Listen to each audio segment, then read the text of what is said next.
Kaç modeldir? Halkımızın ihtiyaç ve talepleri doğrultusunda siyaset yapmak için Hür Dava Partisi'ni kurduk. Dinimize ve dilimize sahip çıkmak amacıyla partimizi kurarken hangi kesimlerden ve kimlerden gelirse gelsin her türlü bedeli göze alarak yola çıktık. Siyaset yapmanın son derece zor olduğu bir coğrafyada her türlü zorluğu göze alarak böyle bir işe giriştik. Hür Dava Partisi olarak halkımızın siyasi temsiliyetini sağlamak için seçimlere girme kararı aldık ve hazırlıklarımızı buna göre yapıyoruz. İnancımızdan aldığımız güç ve halkımızın desteğiyle hedeflerimize ulaşmak için azimle çalışıyoruz. Partimize yönelik yapılan saldırıların ve karalamaların bu kararımıza hiçbir etkisi olmayacaktır. Yıllardır gerek sistem tarafından ve gerekse malum kesim tarafından yapılan her türlü baskı ve saldırılara boyun eğmediğimizi ve eğmeyeceğimizi kamuoyu çok iyi bilmektedir. Halkımızı siyasi alanda da temsil etmemizi engellemeye yönelik hiçbir girişim ve saldırı bizleri yolumuzdan alıkoyamayacaktır. Çatışmalardan, ölümlerden, şiddet eylemlerinden ve haksızlıklardan bıkan halkımızdan büyük bir teveccüh görmekteyiz.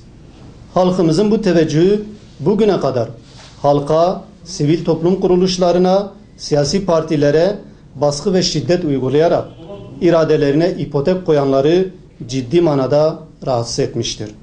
Gayri İslami ideolojisini herkese dayatan ve kendilerine tabi olmayan kişilere ve yapılara karşı her türlü iftira ve şiddet yöntemini kullanan bu kesimin İslami yapılara, halkımıza, partimize ve üyelerimize yönelik saldırılarında sistematik bir artış görülmektedir.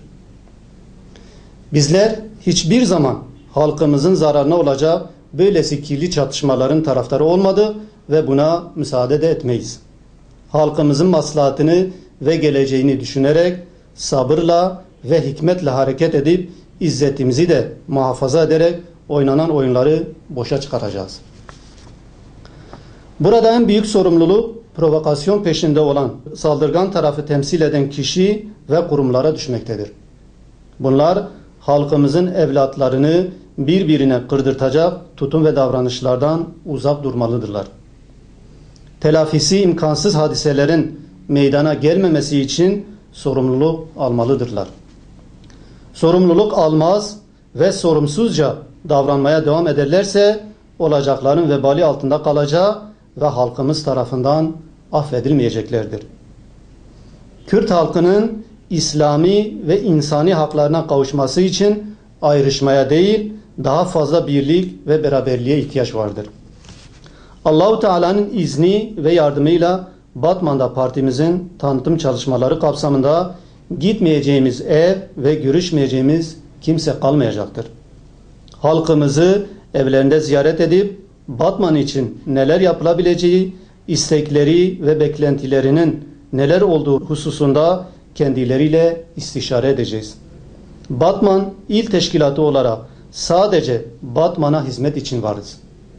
Halkımızın hak ettiği değeri Hür Dava Partisi'nin ehil ve adaleti gözeten idarecileriyle bulacağına inanıyor ve bu sebepten halkımızın hizmetine talip olduğumuzu bir kere daha beyan ediyor ve yapacağımız bütün çalışmaların halkımıza hayırlı olmasını diliyoruz.